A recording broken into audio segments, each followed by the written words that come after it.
Bueno, vamos a orar al Señor, así comenzamos con la clase de hoy. Gracias, Señor, te damos por esta oportunidad que tenemos nuevamente para podernos reunir en este Zoom, Señor, para aprender de tu palabra.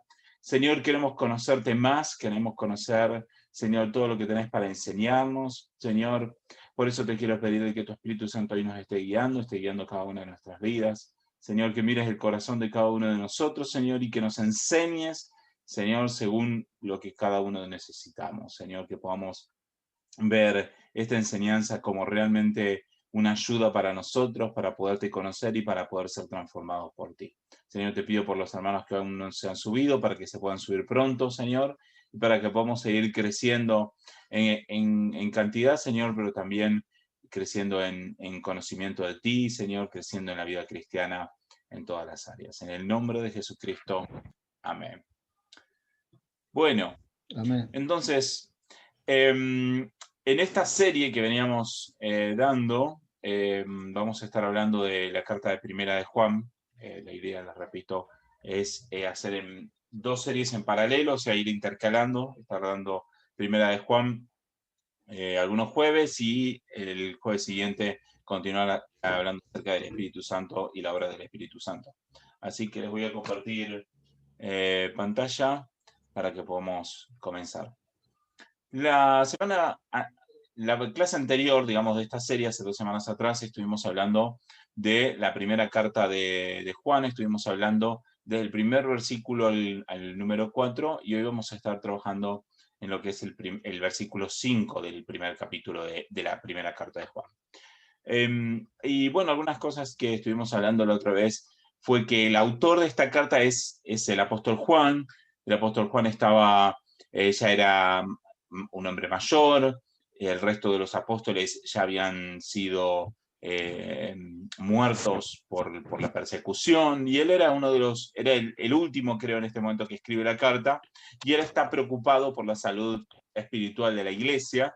Él queda como el último referente de los testigos de Cristo, de los que vieron directamente a Jesucristo y que lo conocieron físicamente, que estuvieron con él y que escucharon sus enseñanzas. Del grupo cercano, posiblemente hubiera más gente que todavía estuviera viva de los que lo habían conocido, pero él era el grupo cercano de los apóstoles. Entonces él, como referente de la iglesia, él está preocupado por la salud espiritual de la iglesia en todo el mundo. Entonces escribe esta carta y comienza esta carta, como vimos la otra vez, hablando de la manifestación de Dios en Cristo Jesús. Está diciendo, eh, a Dios no lo hemos visto directamente, pero Dios se manifestó a los seres humanos a través de Jesucristo. ¿Y cómo sabemos que se manifestó? Porque Juan dice, nosotros lo hemos oído, lo hemos visto con nuestros ojos, lo hemos contemplado y lo hemos palpado con nuestras manos, ¿sí? Y recordamos de que esto tenía varias implicaciones. Básicamente, por ejemplo, ellos habían oído las enseñanzas de Jesús directamente, habían visto con sus ojos, lo habían visto caminar, lo habían visto las obras que hizo, habían visto su conducta moral, habían visto su amor, su compasión, habían visto qué cosas lo enojaban, qué cosas lo entristecían, qué cosas lo alegraban, qué cosas eh, todas estas áreas de la vida de una persona. Habían visto a Dios hecho hombre, viviendo como hombre y comportándose como hombre en todas las áreas. No solamente esto, sino que habían contemplado su majestad. No era solamente verlo como uno ve a otra persona, sino que realmente ellos habían quedado impactados por la conducta de Cristo. Habían quedado realmente como perplejos y habían podido entender de que Jesucristo era una persona en muchos aspectos diferente a los demás. No porque físicamente tuviera algo diferente, sino porque su comportamiento tenía un nivel ético, moral y espiritual muy superior al del resto de los seres humanos. Y además de eso, ellos habían podido contemplar de que Jesucristo había muerto realmente, que lo habían colgado en una cruz y que había resucitado. Y lo interesante de esto es que Juan dijera eso es importante porque Juan había estado delante de la cruz y lo había visto él mismo, había hablado con Jesús cuando él estaba en la cruz antes de morir, pero después de eso también lo vio resucitado e inclusive también estuvo presente cuando cuando Jesucristo le dijo a los apóstoles, o a Tomás puntualmente, le dijo, ven, toca en los agujeros que tengo por los clavos, toca en mis heridas y fíjate, date cuenta que yo estoy vivo, ¿sí? Entonces Juan había visto todo esto y había quedado tan impactado que el testimonio que da Juan tiene ese peso de verdad, tiene ese peso de personal en donde él vio realmente, él vivió todas esas experiencias de una forma tremenda. Entonces, cuando Juan habla como de una persona que realmente ha vivido algo tremendo, ¿sí? Pero Juan está haciendo esto como una introducción porque eh, no está, sí, Juan está preocupado en presentarnos a Dios, ¿sí? Y hoy vamos a ver un poquito más de esto. Juan está preocupado en mostrarnos quién es Dios en la persona de Jesucristo, pero no queda ahí su preocupación. La preocupación de Juan tiene que ver con cómo lo vamos a poner después en práctica. Entonces, Juan está haciendo toda una introducción en donde nos va a llevar a mostrarnos cómo la idea de que Dios se manifestó en un ser humano tiene un impacto para nuestras vidas real, tiene un impacto para nuestra vida diaria y tiene que transformar la forma en que nosotros vivimos, ¿sí? Entonces, no es simplemente una experiencia mística, sino que es, por un lado, una experiencia real, pero por otro lado, una experiencia que tiene un impacto para toda la vida. Y no solamente para la vida de Juan, sino para la vida de todos sus oyentes y lectores también. Entonces, esta es la introducción, ¿sí?, de el mensaje que vamos a dar hoy, ¿sí?, que tiene que ver con Primera de Juan, capítulo 1, verso 5, y vamos a estar viendo un poco más en detalle este versículo, porque también vamos avanzando paso a paso hacia el mensaje fundamental que Juan quiere transmitir. Entonces, el pasaje en el versículo 5 dice así: y este es el mensaje que hemos oído de él y que les anunciamos. Dice así: Dios es luz y en él no hay tiniebla alguna. Entonces, Juan está diciendo, nosotros lo hemos visto, lo hemos oído, lo hemos contemplado y lo hemos palpado. Pero de todo esto que nosotros hemos visto, ¿sí?, yo quiero rescatar ahora uno de los mensajes que de él mismo oímos, ¿sí? Está relacionado con esta cláusula de acá, del principio, que dice lo que existía desde el principio, lo que hemos oído. Ellos lo oyeron. Pero la conclusión de lo que oyeron, de todo el mensaje de Jesús, la conclusión, mejor dicho, por lo menos la conclusión en este aspecto de lo que Juan está queriendo transmitir, la conclusión de todo el mensaje, de todas las enseñanzas, es esto que transmite aquí. Dice, Dios es luz y en él no hay tinieblas. Es como si de alguna forma Juan estuviera diciendo, de todo lo que viví con Jesús, esto es sumamente importante.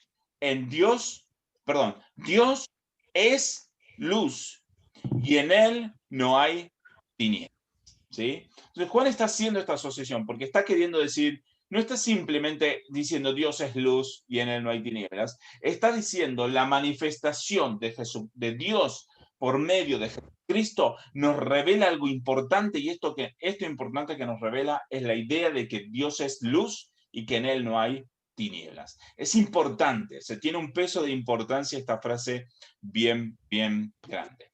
Pero ahora, ¿qué significa que Dios es luz y qué significa que en él no hay tiniebla alguna? Y vamos a analizar un poquito estas dos frases y nos vamos a detener en estas dos frases en el día de hoy, ¿sí? Por un lado, está la idea de que Dios es luz. Y esta idea de que Dios es luz, a veces muchos lo han simplificado y lo han dicho de alguna forma como, por ejemplo, han dicho cosas como que en un lugar donde hay oscuridad y se prende una luz, eso simplemente ilumina todo y vence las tinieblas. Y eso es cierto y está muy bien, ¿sí? Pero mi punto es de que eso no es todo lo que está diciendo Juan. Juan está diciendo mucho más que simplemente que donde Dios está, hay luz. Está diciendo mucho más. Esta idea de que Dios es luz tiene varias implicaciones. A ver un momentito, que no tengo miedo. Ok.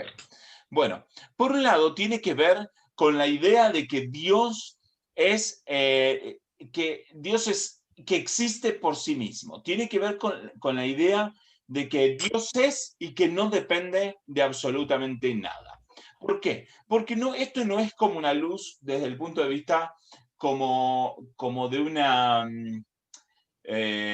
como de una lamparita, vamos a decir, que por ejemplo ahí tengo la lamparita que se ve bien fuerte sobre mi cabeza, parece una aureola, no soy tan santo, pero bueno, ahí se ve como arriba de mi cabeza. Pero bueno, no es como la luz de una lamparita, porque la lámpara tiene luz porque viene corriente desde afuera, ¿sí? Es esta idea de que hay una corriente eléctrica que pasa por unos cables que llegan a la luz y cuando se une, o mejor dicho, cuando pasa la corriente por la lamparita, entonces hay luz. Y esa luz depende de una fuerza externa. No lo está diciendo en ese aspecto, lo está diciendo en el aspecto más parecido a cómo es el Sol, por ejemplo. El Sol tiene luz, pero no depende de más nada en el universo para tener luz. Tiene luz en sí mismo, ¿sí? Entonces, esta idea de que Dios es luz tiene que ver con eso, primero y principal. Tiene que ver con la idea de que Dios existe y no depende de absolutamente más nada. Tiene que ver justamente con esta idea de que nada puede afectar realmente a Dios.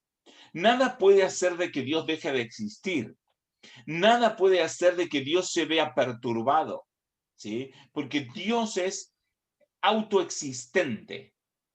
El término teológico que se utiliza se habla de la aseidad de Dios, que tiene que ver con eso, que Dios es completamente autónomo, que Dios es completamente autoexistente, que todo depende de Él, pero nada, Él no depende de nada, ¿sí? Dios es por sí mismo.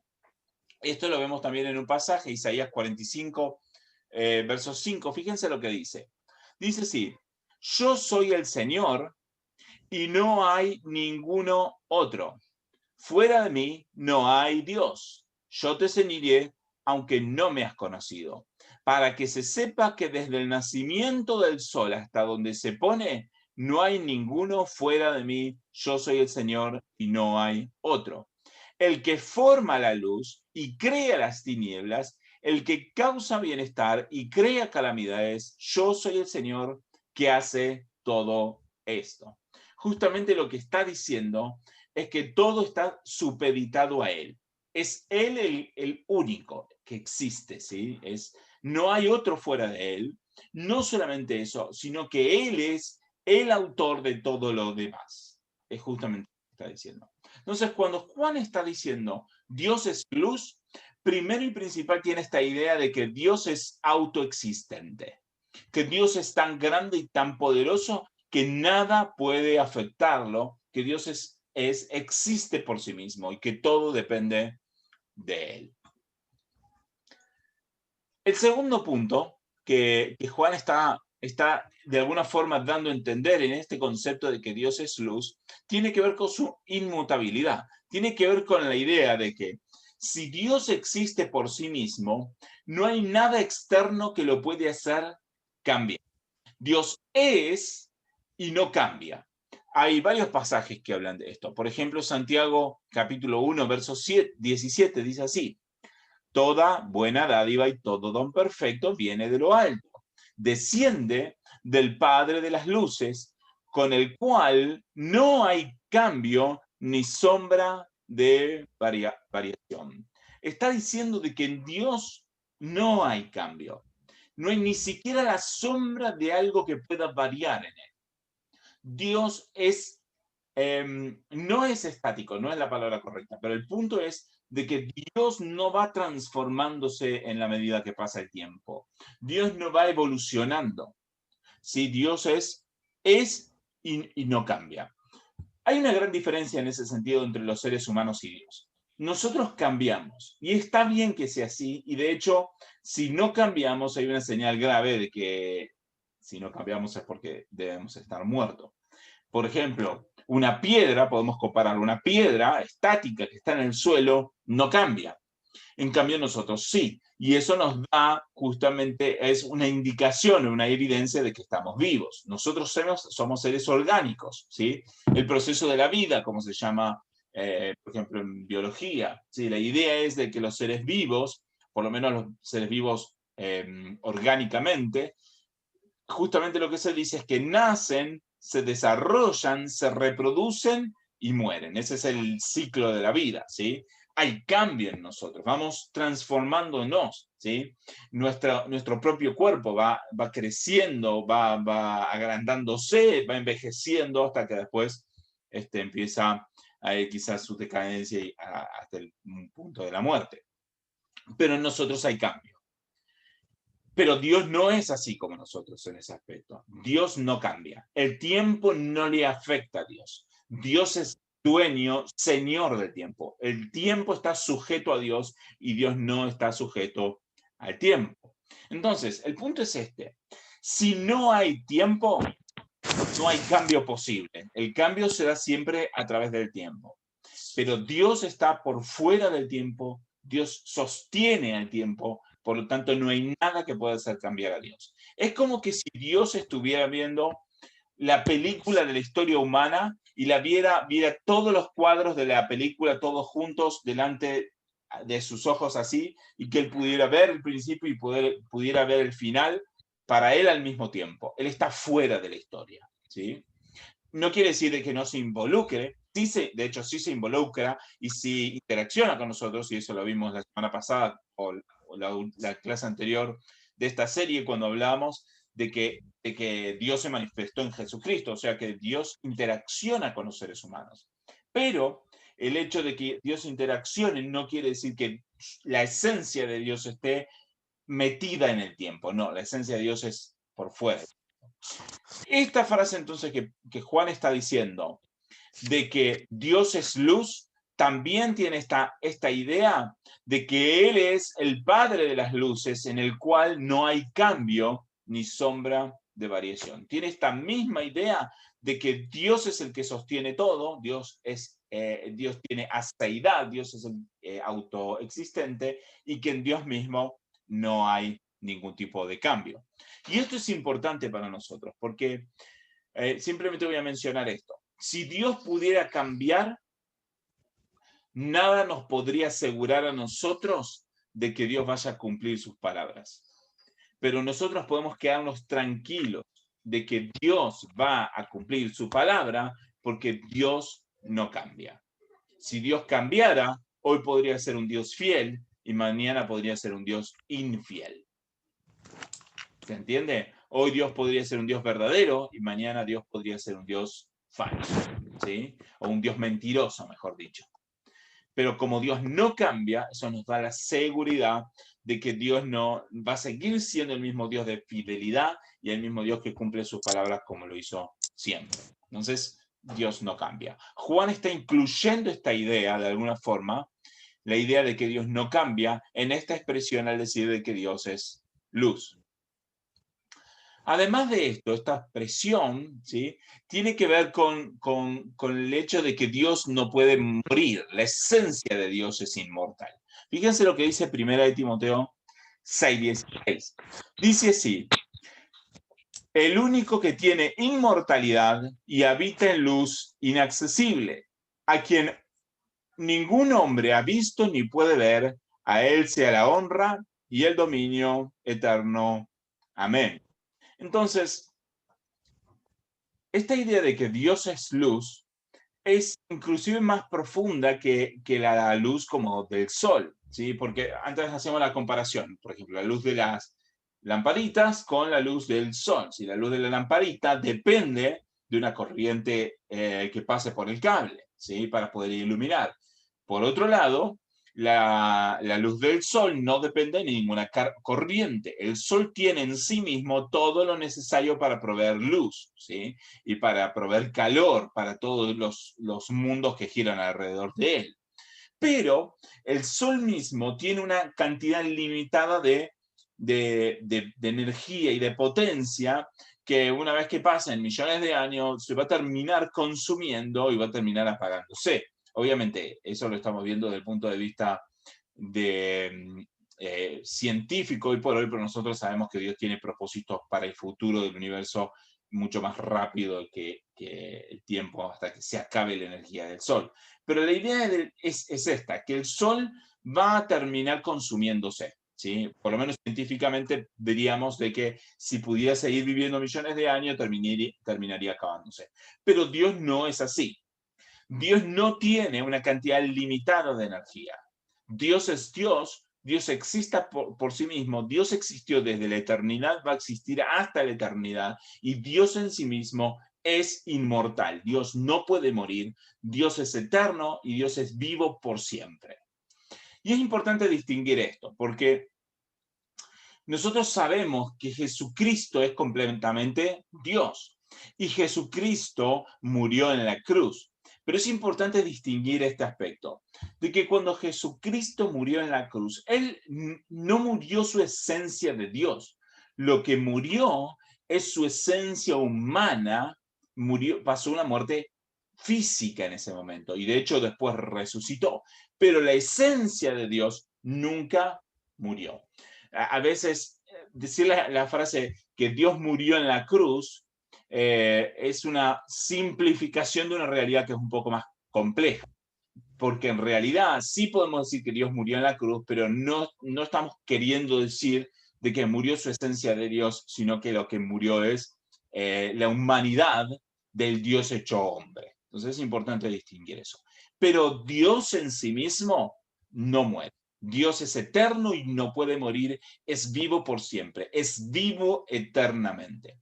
Entonces, esto es importante que lo tengamos en claro, porque de esta forma estamos conociendo a Dios. Estamos viendo de que Dios es realmente grande e importante. Estamos viendo que Dios es el que sostiene todas las cosas. Estamos viendo que Dios no cambia.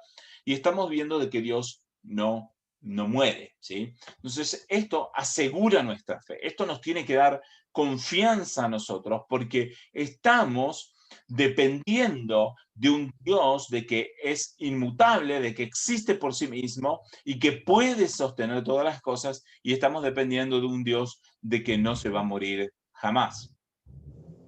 Ahora, también la idea de que Dios es luz tiene este otro concepto que dice aquí también en 1 Timoteo 6:16, dice de que Dios habita en luz inaccesible, ¿sí? A quien ningún hombre ha visto ni puede ver.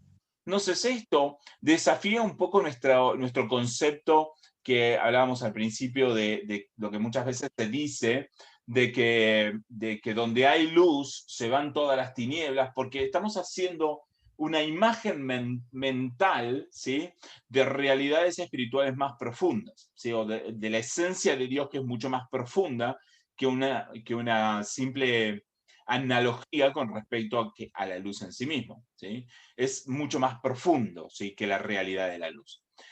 El punto es este, de que Dios en sí mismo es una luz tan grande y tan poderosa que es imposible que ningún ser humano pueda verlo realmente, ¿sí? La misma idea de que nosotros, por ejemplo, cuando vemos, no sé, la claridad del día en sí mismo, no estamos viendo a Dios realmente, estamos viendo perdón, cuando vemos la claridad del día, no estamos viendo al sol directamente, sino que lo que estamos viendo es la manifestación que sale de ese sol, ¿sí? Entonces, la misma idea está detrás de este concepto de que Dios es luz.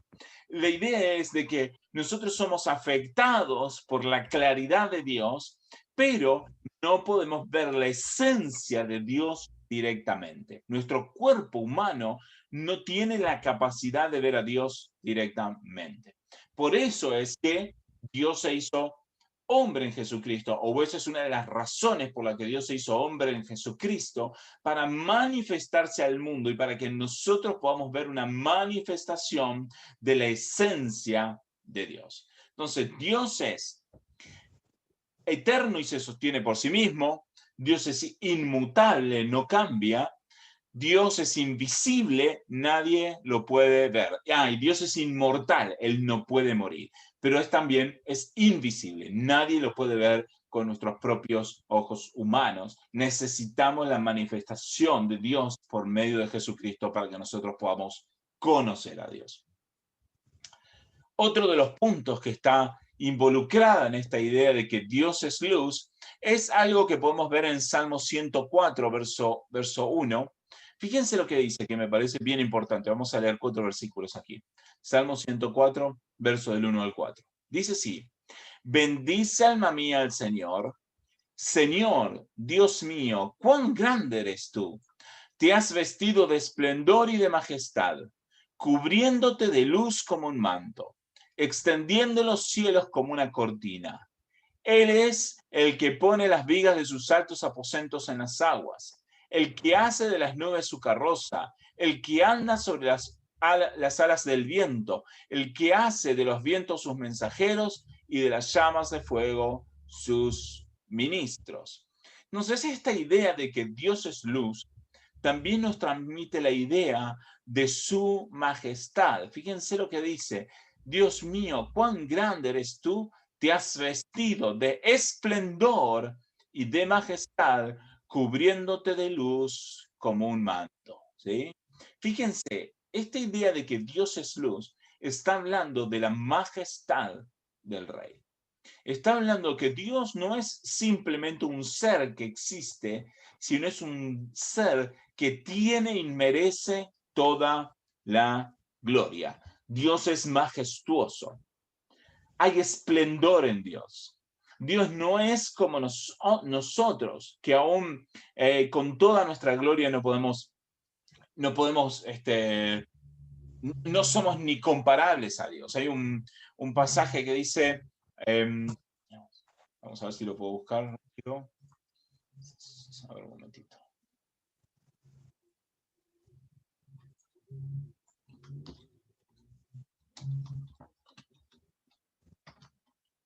Fíjense, Mateo 6, 26. Fíjense, mirad las aves del cielo, que no siembran, ni ciegan, ni recogen en granero. Y sin embargo, vuestro Padre Celestial las alimenta. ¿No sos vosotros mucho más que ellas? Fíjense, a ver, vamos a leer unos versículos más, 29.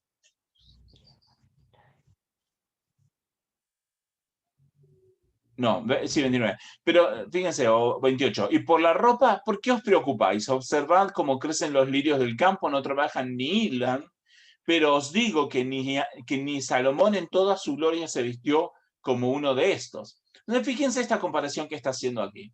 Está diciendo Salomón con toda su gloria, que fue el rey más importante del mundo en ese tiempo, estaba lleno de dinero, lleno de sabiduría, de gente, su reino estaba bien organizado, estaba fortalecido, un reino que tuvo paz. Dice que Salomón con toda su gloria no se vistió como uno de ellos. ¿A qué se refiere? A los lirios del campo, a las plantas. Entonces el punto es este, que ni siquiera la gloria de Salomón se parece a la belleza de las flores, dice. Cuanto menos nos parecemos nosotros a Dios, o nuestra gloria se compara con la de Dios. La gloria de Dios es tan grande, es tan majestuosa, que es eternamente o infinitamente más grande y más poderosa que la nuestra. El esplendor de Dios es algo que nosotros no podemos ni siquiera comprender. De hecho, esto también me hace pensar en esta idea, que algunos piensan que, bueno, cuando morimos y nos vamos al cielo, nos imaginamos estar en la presencia de Dios, y muchas veces escuchamos decir de que para eso fuimos creados, para adorar a Dios eternamente. Y muchas veces la imagen mental que nosotros se nos hace en nuestra cabeza es que nosotros vamos a estar ahí delante de Dios, tocando algún instrumento, simplemente ahí aburridos por toda la eternidad, simplemente adorando a Dios. Y es una imagen falsa, ¿sí? Es una imagen falsa. La idea de que nosotros vamos a estar adorando a Dios es una idea de que realmente vamos a estar comprendiendo la majestad de Dios y vamos a estar viendo a Dios tal cual es. Y eso nos va a traer una llenura tan grande que nosotros no nos lo podemos imaginar. Tampoco es cierto que nosotros vamos a quedar como estáticos y simplemente ahí adorando a Dios como que si fuéramos una columna en un templo. No, va a ser una adoración activa y que tiene muchas implicaciones. Y en algún momento lo vamos a estudiar, en algún momento cuando vamos a ver un poco más de escatología. Pero la idea es esta, de que Dios es tan glorioso y tan majestuoso que eso llena y transforma nuestras vidas humanas. Dios es grande y es poderoso y es mucho más grande y más majestuoso de lo que nosotros nos podemos imaginar. Bien. Entonces, estos son los conceptos que están incluidas en la idea de que Dios es luz. Entonces ahí vamos viendo que es mucho más que solamente esta idea o esta imagen mental de que es como una lamparita, ¿sí? Que a veces cuando lo pensamos de esta forma es como casi inmaterial o irreal, lo estamos pensando quizás de una forma medio abstracta, ¿sí? Y es algo que vamos a ir trabajando poco a poco para tratar de ver todas las cosas que estudiamos, cómo eso tiene implicaciones prácticas. La idea de que Dios es luz tiene implicaciones importantes, ¿sí? Entonces, vimos algunas ahora. Vimos la idea de que Dios es el que sostiene todo. Vimos la idea de que Dios no cambia y por eso podemos confiar en Dios. Vimos la idea de que Dios es inmortal y por eso sabemos de que en Dios estamos seguros. Y además de eso, la idea de que Dios es inmortal, eso también nos da paz de saber de que nosotros también vamos a tener vida eterna. Si Dios no fuera inmortal, entonces ¿quién nos aseguraría a nosotros que nosotros no nos vamos a morir eternamente? ¿Sí? La idea de que Dios es invisible nos ayuda a pensar nuestra necesidad de Cristo. Y la idea de la majestuosidad de Dios nos ayuda a pensar primero en que nosotros no somos majestuosos, no hay gloria en nosotros, y justamente nos ayuda a adorar a Dios y a reconocer a Dios por sobre todas las cosas. Pero hay un punto más, que la idea de decir que Dios es luz tiene un concepto más que es bien importante. Es la idea de que en Dios hay toda sabiduría, ¿sí? Vamos a Salmos 119, 103 al 105. Dice algo muy importante. Bueno, Salmos 119. No vamos a empezar desde el versículo 1 porque tiene como 150 versículos, así que Salmo 119, 103. Dice así: cuán dulces son a mi paladar tus palabras, más que la miel a mi boca, de tus preceptos recibo entendimiento. Por tanto, dice, aborrezco todo camino de mentira. Y después fíjense lo que dice: lámpara es a mis pies tu palabra y luz para mi camino. Entonces, ¿cuál es la idea de estos versículos? La idea es de que Dios es completamente sabio y por eso sus palabras iluminan nuestro camino. Es decir, su palabra nos puede dar sabiduría a nosotros para que nosotros podamos entender cuáles son los caminos correctos y los buenos para nuestra vida. ¿Se entiende la idea? Esta idea de decir que Dios ilumina mi camino no es como uno se lo podría imaginar, de que si va caminando la oscuridad, simplemente como que se van prendiendo lamparitas para que yo pueda ver dónde caminar, sino que tiene el concepto de que yo puedo estar tranquilo, que si busco a Dios de corazón y que estudio su palabra, Dios me va a ir mostrando cuáles son las decisiones que tengo que tomar en cada cosa, cómo tengo que comportarme en la vida, cómo puedo ir dejando el pecado, cómo puedo agradar más a Dios, cómo puedo hacer que mi vida se afirme en los caminos de Dios. Tiene una idea práctica, pero esto está basado en ¿qué? En que Dios es luz. Dios es sabio. En Dios hay toda sabiduría. No hay confusión. Dios no está confundido. Dios no tiene dudas. Dios no tiene ningún tipo de preocupación. En Dios hay luz. Él sabe todas las cosas. Él sabe qué es lo que hay que hacer en cada situación. Dios es luz. Y su palabra, entonces, puede ayudarnos a que nosotros podamos ver nuestro camino, entender qué debemos hacer, entender cuáles son las actitudes correctas que tenemos que tener y cómo caminar en la vida. Entonces, este es el otro concepto que está incluido en esta idea de que Dios es luz. Bien, ahora el pasaje, vamos a volver a 1 de Juan, porque fuimos navegando por muchos pasajes, pero volvemos ahora a la idea principal. Dice, este es el mensaje que oímos de él y que les anunciamos.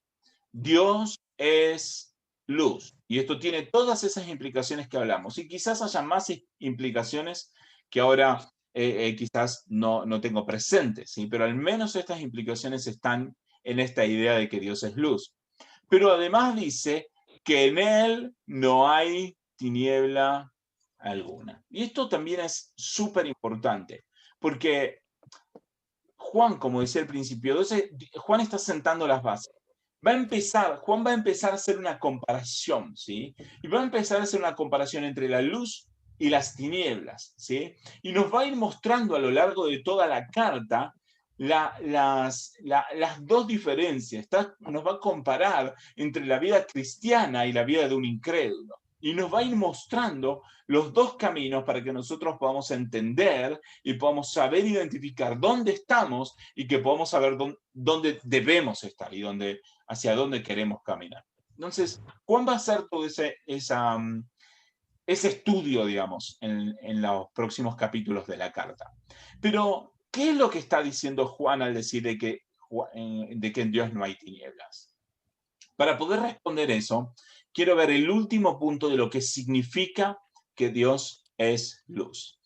La idea de que Dios es luz tiene que ver con que Dios es santo. Fíjense lo que dice Apocalipsis 4:8. Dice así, y los 4 seres vivientes, dice, cada uno de ellos con 6 alas estaban llenos de ojos alrededor y por dentro, y de día y de noche no cesaban de decir, santo, santo, santo es el Señor Dios, el Todopoderoso, el que era, el que es y el que ha de venir. Entonces, por un lado, esta idea de que el que era, que es y el que ha de venir tiene que ver también con la aceidad que hablábamos al principio, de que Dios es el que sostiene todas las cosas y que Dios es completamente autónomo. Y bueno, y todopoderoso también. Pero aquí lo que se está resaltando es la idea de que Dios es santo. ¿Y por qué lo digo? Porque lo dice 3 veces. Algunos piensan que cuando dice santo, santo, santo es una referencia a la Trinidad, pero la verdad es que esto no es así. Esto santo, santo, santo no es una referencia a la Trinidad. No está diciendo aquí que Dios Padre es santo, que Dios Hijo es santo y Dios Espíritu Santo es santo. No. Si bien es cierto eso, pero no es el enfoque del pasaje. Lo que el pasaje está diciendo es que Dios es completamente santo y que esto es superlativo. Esto es como decir el Rey de Reyes. ¿Qué estamos queriendo decir que Dios es el Rey de Reyes? Dios, lo que estamos diciendo es que sobre todos los reyes del mundo, Dios es Rey de todos ellos, ¿sí? Si nosotros dijéramos el Rey de Reyes, de Reyes, de Reyes, estaríamos como dándole una magnitud más grande a la idea de que Dios es Rey. Esta es la idea que hay detrás de esta triple palabra, decir santo, santo, santo. Está diciendo, de todo lo que puede considerarse santo, hay algo que es más santo que todo eso. Pero de todo lo que es más santo de otras cosas que pueden considerarse santo, Dios es inclusive más santo. Está tratando de dar un énfasis tan grande a la idea de que Dios es santo, que es súper considerable. Dios es completamente santo, es perfectamente santo, es profundamente santo y es realmente esencialmente santo. ¿Sí? Esta es la idea. Dios es completamente santo. Ahora, ¿qué significa la palabra santo? La palabra santo tiene una idea principal que significa ser apartado.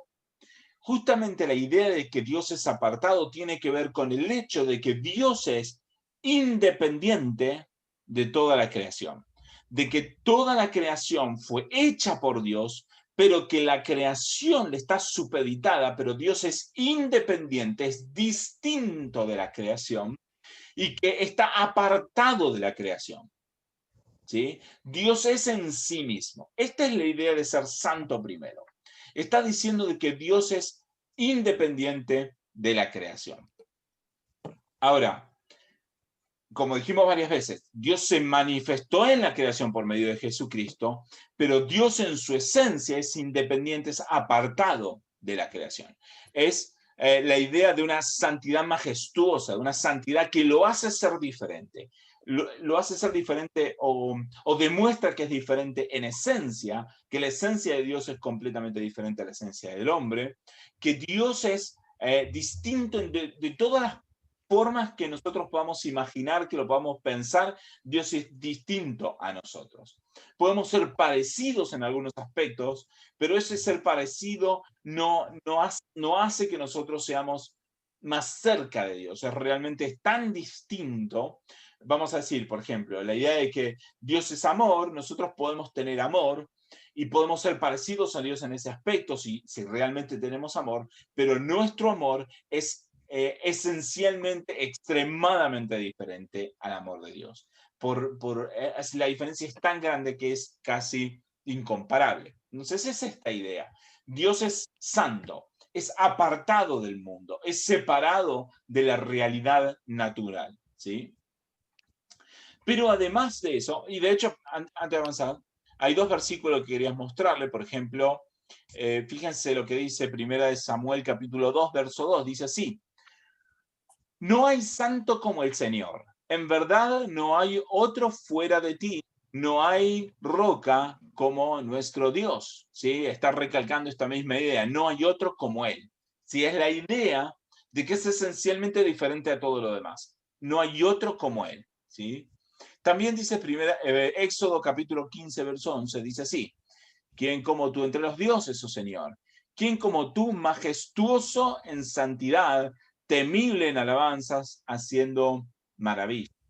Fíjense, dice majestuoso en santidad. Está diciendo que Dios es tan majestuoso que es esencialmente diferente a todo lo demás. Está recalcando la diferencia de Dios con todo lo demás. Entonces, esta es la idea principal de la idea de santidad, de que Dios es independiente y es diferente a toda la creación.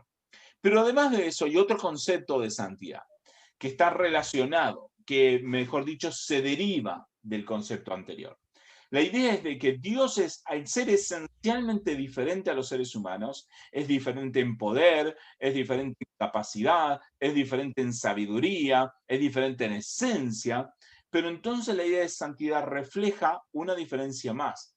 Es la idea de que Dios es diferente moralmente, que Dios tiene una moralidad que es ampliamente diferente a la nuestra.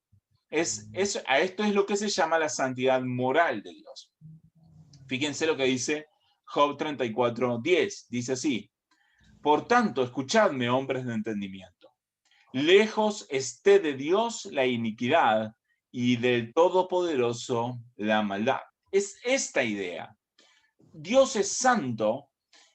¿Por qué? Porque está separado del pecado. ¿Ven cómo ahí se unen los dos conceptos? Es que Dios está separado del mundo. ¿En qué sentido está separado del mundo? Está separado en el sentido de que en Él no hay pecado. Y este es el concepto de lo que nosotros generalmente entendemos con santidad. Cuando hablamos de santidad, nosotros pensamos que es una persona que no tiene pecado.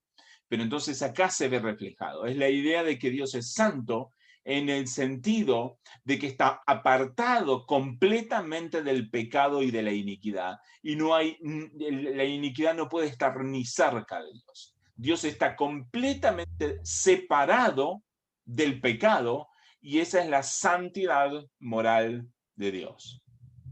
Dios es santo, quiere decir de que Dios está separado del pecado. ¿Sí? También vamos a leer dos versículos más, rapidito. Ezequiel 39:7, fíjense lo que dice. mi santo nombre daré a conocer en medio de mi pueblo Israel, y nunca más permitiré que mi santo nombre sea profanado. Lo que está diciendo es que no va a permitir de que nadie haga un mal uso de su nombre y que Dios sea, vamos a decir, insultado por culpa, digamos, del pecado de los otros. Está mostrando que Dios tiene un interés grande de que el pecado no se asocie con su propio nombre. ¿Se entiende? Que Dios está tan separado del pecado que Él le enoja que se asocia el pecado con su propio nombre. ¿Sí? Y Levítico 11:44, fíjense lo que dice. Dice así, porque yo soy el Señor vuestro Dios, por tanto, consagraos y sed santos, porque yo soy santo. No os contaminéis, uy, se me movió, 44. No os contaminéis, pues, con ningún animal que se arrastre sobre la tierra. Bueno, el enfoque está aquí. Dice, yo soy el Señor vuestro Dios, por tanto, fíjense lo que dice, consagraos y sed santos, porque yo soy santo. ¿Qué es lo que Dios le está diciendo al pueblo de Israel en este caso? Le está diciendo, conságrense. ¿Qué quiere decir? Sepárense del pecado. Sepárense de las cosas inmundas que no agradan a Dios. Sepárense y sean santos o sean separados. ¿Por qué? Porque yo soy santo. Ahora, esta idea de ser separado no nos está diciendo nosotros como cristianos que ya no debemos o que debemos apartarnos del mundo. Hubo un tiempo en la historia de la iglesia en donde los creyentes, cuando surgió justamente la idea de los monasterios, ¿sí? De los monjes y todo eso, la idea era que los cristianos trataban de ser santos tanto a la fuerza que lo terminaban haciendo era apartarse del mundo y se encerraban en conventos para no ensuciarse. Pero eso no es lo que está diciendo. Porque está hablando de actitud del corazón, está diciendo, en medio de la situación en donde nosotros estamos, nosotros debemos separarnos del pecado que hay en nuestro corazón, del pecado que tenemos a nuestro alrededor, no para encerrarnos en un convento, sino porque nosotros debemos tener una conducta moral y ética acorde al Dios grande y poderoso que nosotros tenemos. Dios es santo y por lo tanto nosotros tenemos que separarnos y ser santos también. Y este es el concepto, y vamos a volver a Primera de Juan 1:5. Este es el concepto que dice, este es el mensaje que comimos de él y que les anunciamos. Dios es luz y no hay tinieblas en él. Dios es luz y no hay ninguna tiniebla en él. ¿Qué quiere decir entonces? Quiere decir de que Dios es completamente santo y él está apartado completamente del pecado. No hay ninguna tiniebla en él. No hay confusión en él. No hay duda en él. No hay limitación en él. No hay nada que lo pueda limitar. No hay nada que lo pueda hacer morir. No hay nada que lo pueda hacer menos poderoso. No hay nada que lo conmueva. No hay nada que afecte su integridad moral. Dios es luz y no hay ninguna tinieblas en él. Entonces, ¿cuál es la conclusión para nosotros? ¿Qué es lo que está diciendo Juan? Juan está mostrándonos que Dios se manifestó al mundo en Jesucristo para enseñarnos quién es Dios. ¿Quién es Dios? No solamente para enseñarnos quién es Dios, sino como para mostrarnos la pureza completa de Dios. Y entonces, ¿qué implicación tiene esta para nosotros? Tiene la implicación de lo que hablamos recién. Así como Dios es santo, nosotros debemos ser santos también. Justamente es algo de lo que vamos a estar trabajando en este tiempo, de empezar a mostrar quién es Dios en todas las cosas, Porque en la medida en que nosotros vamos entendiendo y conociendo a Dios, nuestra vida va a empezar a cambiar o tiene que empezar a cambiar. ¿Por qué? Porque si nosotros decimos, yo tengo que ser santo, tengo que dejar el pecado, pero no conozco a Dios, entonces no hay una motivación real en mi corazón para dejar el pecado. Pero conocer a Dios no significa simplemente arrodillarse en algún momento y tener una experiencia emocional. Conocer a Dios significa que nosotros podemos empezar a entender la esencia del Dios vivo, quién es Él y todo lo que eso implica. Y en la medida que nuestros pensamientos lo van entendiendo y en la medida que nuestro corazón se va desarrollando y va teniendo una reacción a entender quién es Dios, entonces vamos teniendo una voluntad para ir cambiando. ¿Ven? ¿Se alcanza a ver lo que digo? Es que vamos conociendo a Dios, implica que nuestra mente va entendiendo, implica que nuestro corazón va sintiendo la realidad de Dios, va teniendo emoción por eso, va empezando a sentir y decir, wow, Dios es realmente santo, Dios está apartado moralmente del pecado, Dios detesta el pecado, Dios no quiere que su nombre sea asociado con el pecado. Dios es santo, Dios es poderoso, Dios es inmutable. Y en la medida que vamos entendiendo quién es Dios y nuestro corazón empieza a sentirlo y nuestra mente lo empieza a entender, entonces ahí viene nuestra responsabilidad de tomar la decisión de ser santos porque Dios también es santo. Desde ya, nosotros nunca, no vamos a alcanzar en esta vida la santidad de Dios, pero tenemos el mandato de luchar hacia ese lado con todas nuestras fuerzas. Así que bueno, les dejo con esta idea para terminar. Y bueno, quería saber si hay alguna pregunta, algún comentario sobre esto que hemos estado viendo hoy.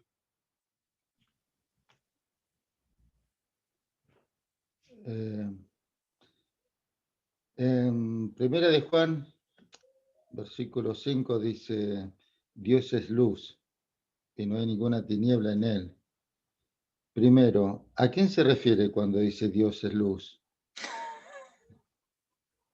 Y segundo, este, Dios es luz, ok, gloria a Dios. A partir de ahí fue luz y antes no era luz. Ok, bueno, la primera pregunta no sé si la hiciste en serio o la hiciste en broma, digamos, pero para responder es todo lo que expliqué durante 40 minutos, ¿sí? Se Ok, refiere... pero bueno, sí, exactamente por eso viene la pregunta. Si Dios siempre fue Dios, Bueno, ¿por ok, qué ahora era luz y antes no? perfecto, ok, eso sí vamos a responder. Fíjate lo que dice el pasaje. Dice Dios es, ¿sí? Esta palabra es tiene la idea de algo que no comenzó a ser. O sea, no dice Dios fue hecho, o Dios se hizo, o Dios llegó a ser. Dice Dios es. ¿Sí? Si yo digo, por ejemplo, Martín es un hombre, Martín es un hombre. ¿Sí? Es algo que no llegó a ser, fue desde siempre, por lo menos desde siempre que existió. ¿Sí? Entonces, esta expresión acá no da lugar a pensar de que Dios llegó a ser, sino que justamente lo que está diciendo, de hecho, es todo lo contrario. Lo que está diciendo es que siempre fue así, que siempre será así, y de hecho, como hablábamos antes, justamente era la idea de que Dios es inmutable, que Dios no cambia. Dios no cambia por nada nunca. Entonces, Dios no puede haber llegado a ser porque Dios no cambia. Entonces, Dios tiene que haber sido luz siempre. Y de hecho, es la idea de que Dios no fue luz desde que creó el universo. El universo fue creado y hay luz en el universo porque Dios lo hizo así. Dios es luz en sí mismo. En Él no hay confusión, en Él no hay tinieblas, en Él no hay duda, en Él no hay falta de gloria, en Él no hay falta de santidad, en Él no hay falta de poder. Dios es por siempre y lo será por siempre. De hecho, esto también es lo que decía Apocalipsis 4:8, que vimos hace un momento, que dice que santo, santo, santo es, de nuevo, la misma idea, el mismo modo, es, no es algo que puede cambiar, dice el Señor Dios, dice el Todopoderoso, el que era, quiere decir que era luz o que era santo, santo, santo antes, el que es santo, santo, santo y el que ha de ser santo, santo, santo. ¿Se entiende? Es la idea de que Dios era luz, es luz y será luz. Dios era poderoso, es poderoso y será poderoso. Dios era santo, santo, santo, es santo, santo, santo ahora y será santo, santo, santo en el futuro también. ¿Responde la pregunta? A medias, porque por ahí a lo mejor lo que yo pienso es una cosa, pero no lo paso a la pregunta, ¿no? Si Dios siempre fue luz, ¿por qué hubo que esperar en esos momentos a Jesucristo para que sea luz? Antes no estaba alumbrando entonces Dios.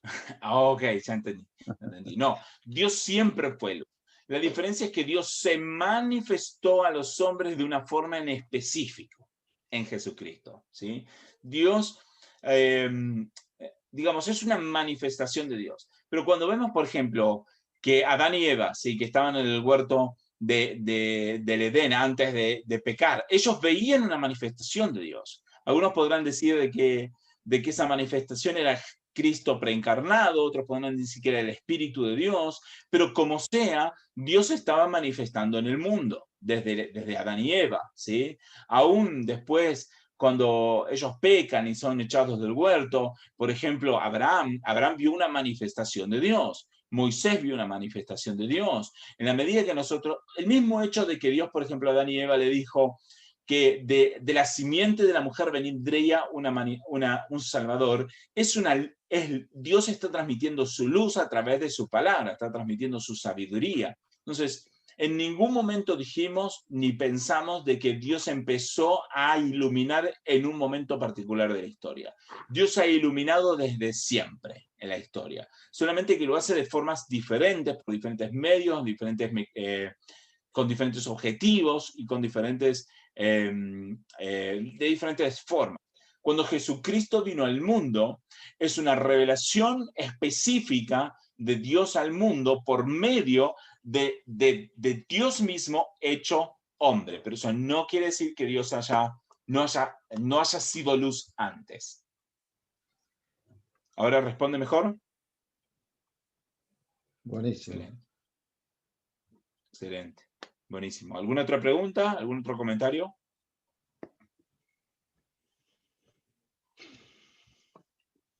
Bueno, ok, si no hay más preguntas, entonces vamos a tomarnos un momento para orar y bueno, nos vamos a despedir. Amén. Amén. Bueno, dice así, gracias Señor por este tiempo que hemos podido compartir, Señor, tu palabra, gracias porque hemos podido estudiar, Señor, sobre que eres luz, Señor, y que no hay tinieblas en ti.